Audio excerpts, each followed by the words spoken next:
Chapter 10 of Creepy Tales by Edgar Allan Poe. Recording by Nicholas Kinnear. Hop Frog. I never knew anyone so keenly alive to a joke as the king was. He seemed to live only for joking. To tell a good story of the joke kind, and to tell it well, was the surest road to his favor.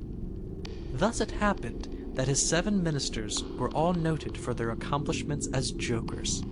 They all took after the king, too, in being large, corpulent, oily men, as well as inimitable jokers. Whether people grow fat by joking, or whether there is something in fat itself which predisposes to a joke, I have never been quite able to determine. But certain it is that a lean joker is a rara avis in terris.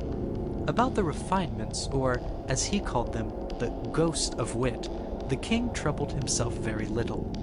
He had an especial admiration for breadth in a jest, and would often put up with length for the sake of it.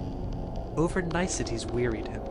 He would have preferred Rabelais' Gargantua to the Zadig of Voltaire, and, upon the whole, practical jokes suited his taste far better than verbal ones.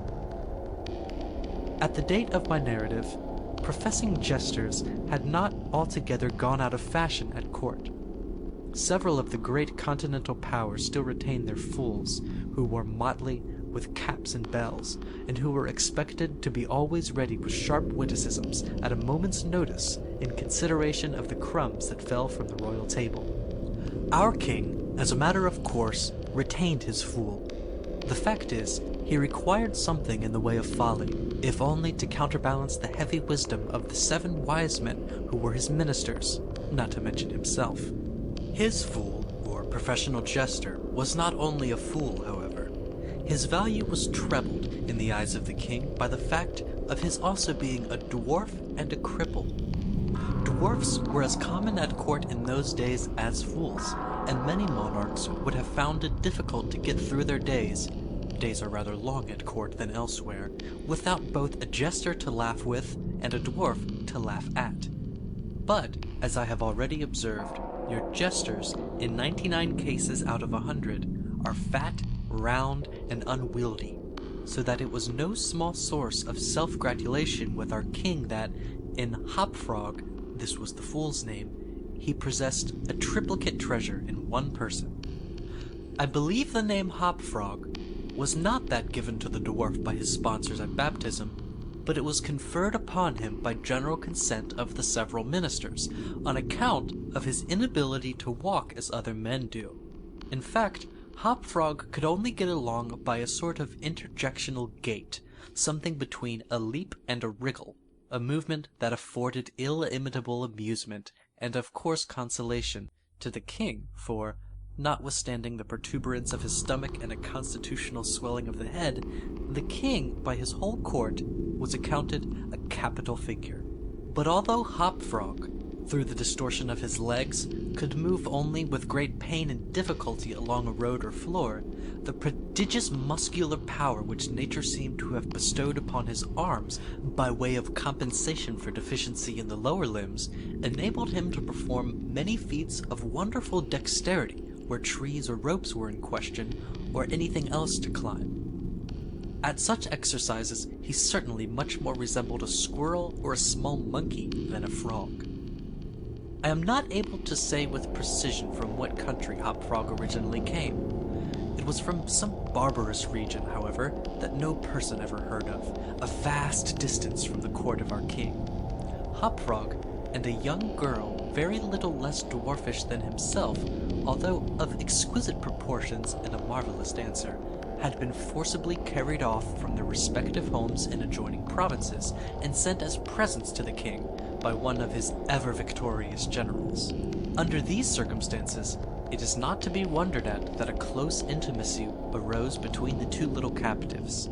Indeed, they soon became sworn friends.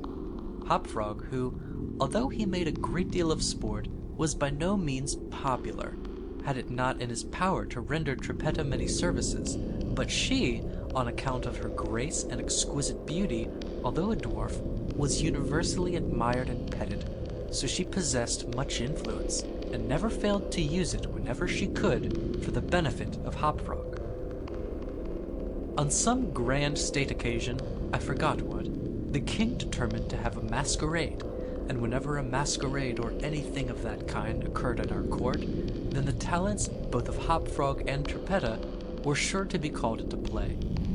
Hopfrog, in especial, was so inventive in the way of getting up pageants, suggesting novel characters, and arranging costumes for masked balls that nothing could be done, it seems, without his assistance. The night appointed for the feat had arrived. A gorgeous hall had been fitted up under Trippetta's eye with every kind of device which could possibly give eclat to a masquerade. The whole court was in a fever of expectation. As for costumes and characters, it might well be supposed that everybody had come to a decision on such points. Many had made up their minds as to what roles they should assume, a week or even a month in advance, and, in fact, there was not a particle of indecision anywhere, except in the case of the king and his 7 ministers. Why they hesitated, I never could tell, unless they did it by way of a joke. More probably, they found it difficult, on account of being so fat, to make up their minds. At all events, time flew, and, as a last resort, they sent for Trippetta and Hopfrog. When the 2 little friends obeyed the summons of the king, they found him sitting at his wine with the 7 members of his cabinet council. But the monarch appeared to be in a very ill humor. He knew that Hopfrog was not fond of wine, for it excited the poor cripple almost to madness, and madness is no comfortable feeling. But the king loved his practical jokes, and took pleasure in forcing Hopfrog to drink and, as the king called it, to be merry. "Come here, Hopfrog," said he, as the jester and his friends entered the room. "Swallow this bumper to the health of your absent friends," here Hopfrog sighed, "and then let us have the benefit of your invention. We want characters, man, something novel, out of the way. We are wearied with this everlasting sameness. Come, drink, the wine will brighten your wits." Hopfrog endeavored, as usual, to get up a jest in reply to these advances from the king, but the effort was too much. It happened to be the poor dwarf's birthday, and the command to drink to his absent friends forced the tears to his eyes. Many large, bitter drops fell into the goblet as he took it humbly from the hand of the tyrant. "Ah, ha, ha!" roared the latter, as the dwarf reluctantly drained the beaker. "See what a glass of good wine can do. Why, your eyes are shining already." Poor fellow! His large eyes gleamed rather than shone, for the effect of wine on his excitable brain was not more powerful than instantaneous. He placed the goblet nervously on the table, and looked round upon the company with a half-insane stare. They all seemed highly amused at the success of the king's joke. "And now to business," said the Prime Minister, a very fat man. "Yes," said the king, "come lend us your assistance. Characters, my fine fellow. We stand in need of characters. All of us. Ha, ha, ha."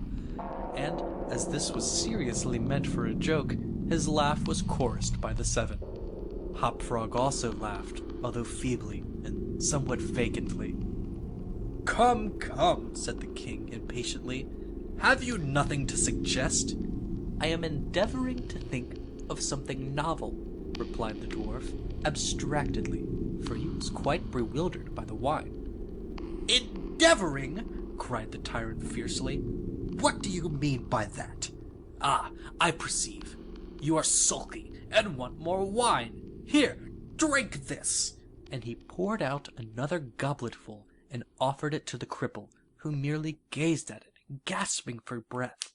"Drink, I say!" shouted the monster, "or by the fiends—" The dwarf hesitated.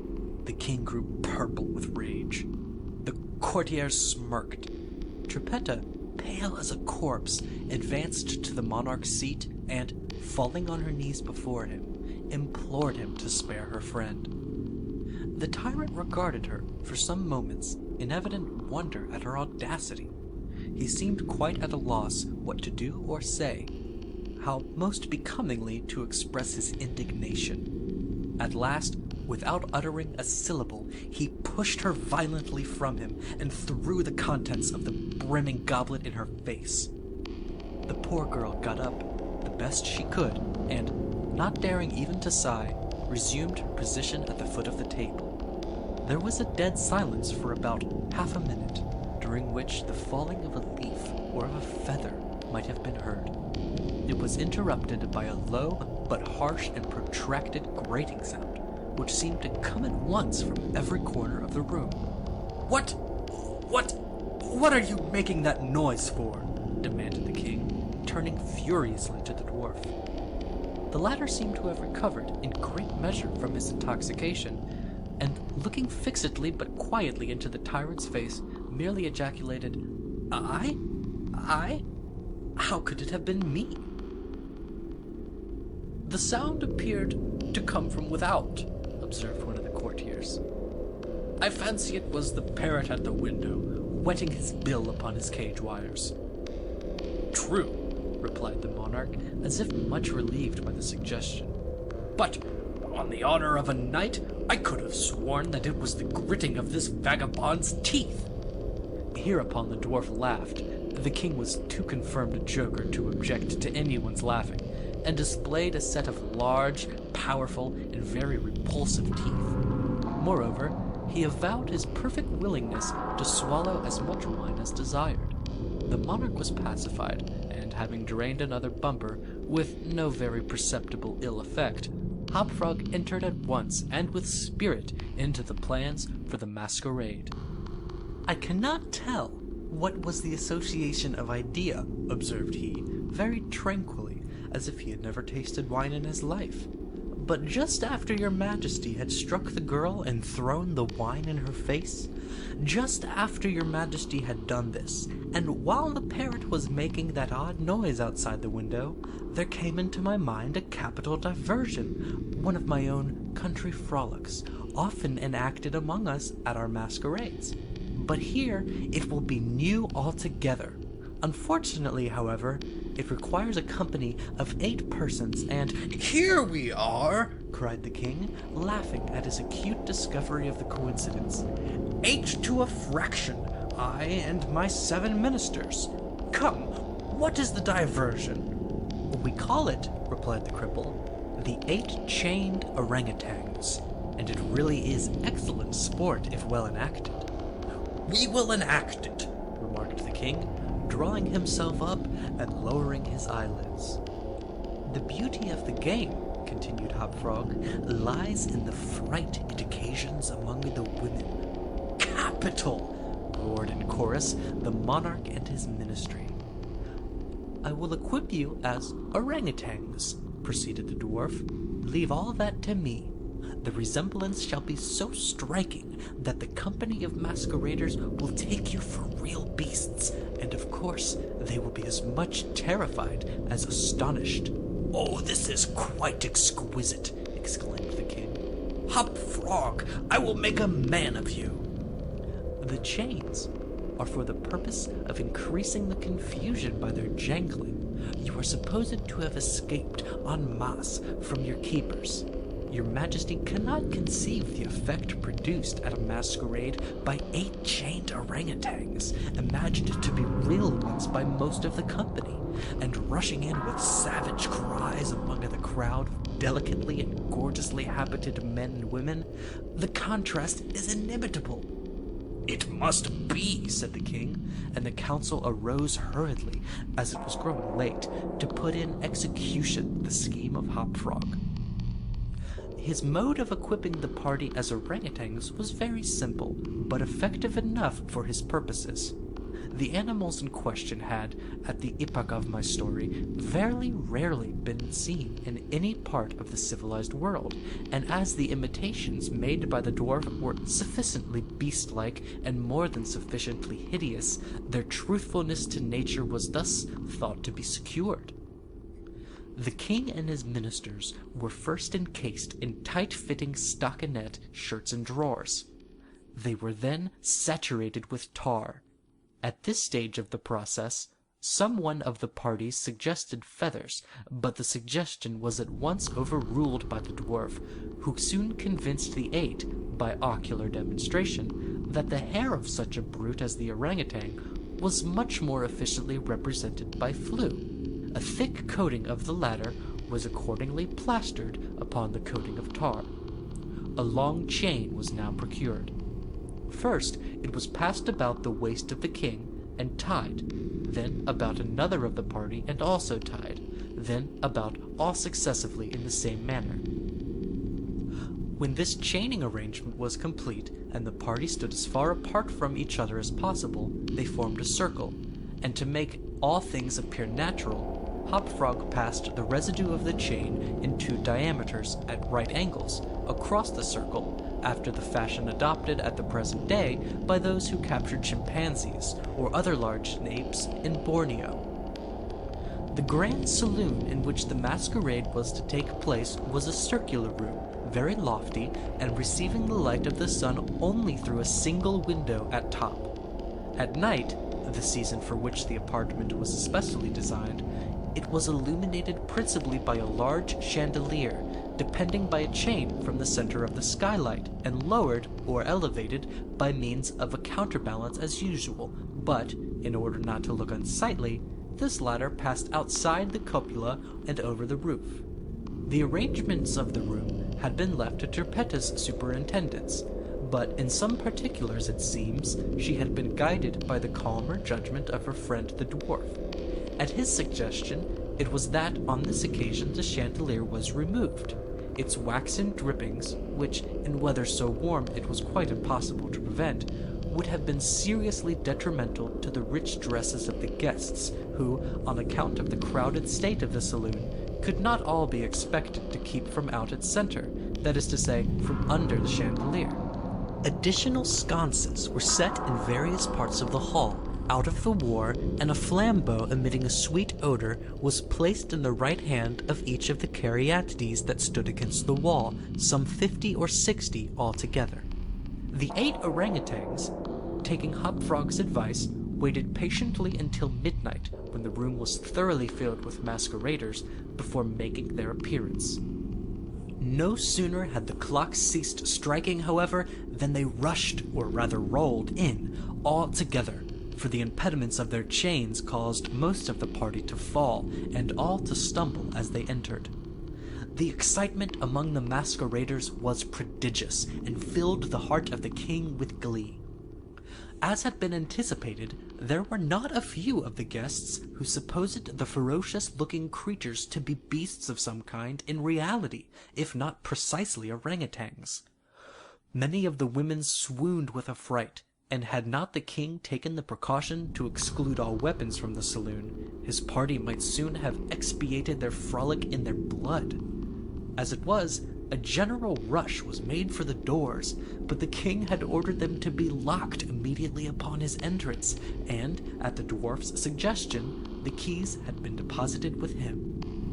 While the tumult was at its height, and each masquerader attentive only to his own safety, for in fact there was much real danger from the pressure of the excited crowd, the chain by which the chandelier ordinarily hung, and which had been drawn up on its removal, might have been seen very gradually to descend, until its hooked extremity came within 3 feet of the floor.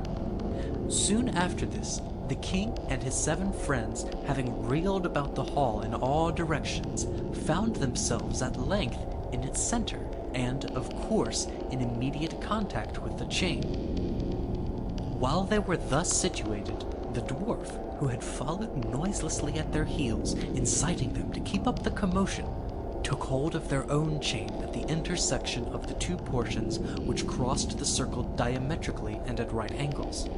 Here, with the rapidity of thought, he inserted the hook from which the chandelier had been wont to depend, and in an instant, by some unseen agency, the chandelier chain was drawn so far upward as to take the hook out of reach, and as an inevitable consequence, to drag the orangutans together in close connection and face to face.